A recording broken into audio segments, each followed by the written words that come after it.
I was 9. You were 9 when it started. Do you remember when your dad went away? I can picture it to this day. He was standing there with his roll putties and that, and Agnes was just about 2. And I was away in a corner with this yellow tortoiseshell cat we had. Nobody was paying the slightest bit of attention to me. So my mother looked over and she says, Tom, the other wee one's over there, you know. So he brought me over and I mind him cuddling us before he went away.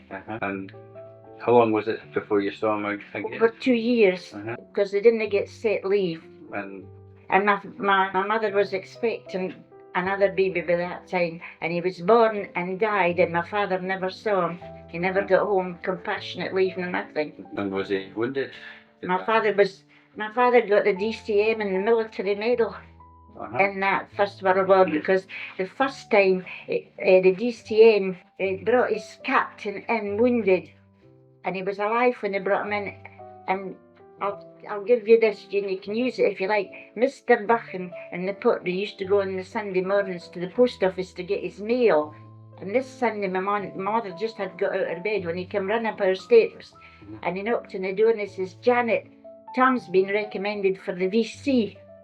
So he was being recommended, but his captain died, so he wasn't there. So he got the DCM for that, and then he got his military medal too.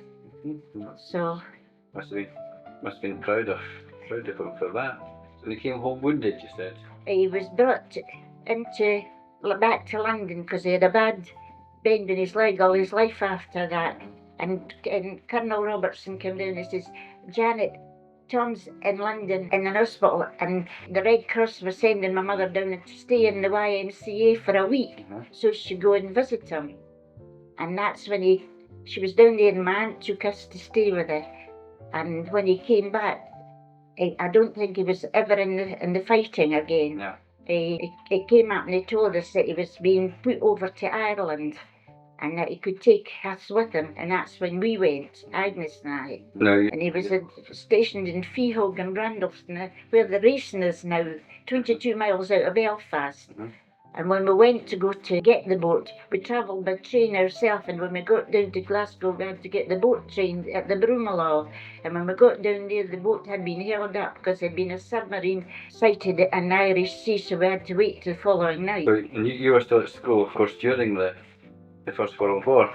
I think you said that during that time you took the fever. I think I was about 12 when I had the fever. And my mother, it was, if you went to the surgeries, it was £1 shilling. So my mother thought this night, I think it was a Monday night, she took me up and Dr. John says, hurry that child home and we'll have the ambulance down for her in the morning. It was diphtheria and scarlet fever that used to be, so it was the scarlet fever I had. So I was taken up to that wee hospital just outside the Jewel up there. That was a ward for boys and a ward for girls, and I was there until I got better. And how long did that take? Oh, it was quite a long time. I think I was about 5 weeks in there, and then I had about a month before I went back to the school.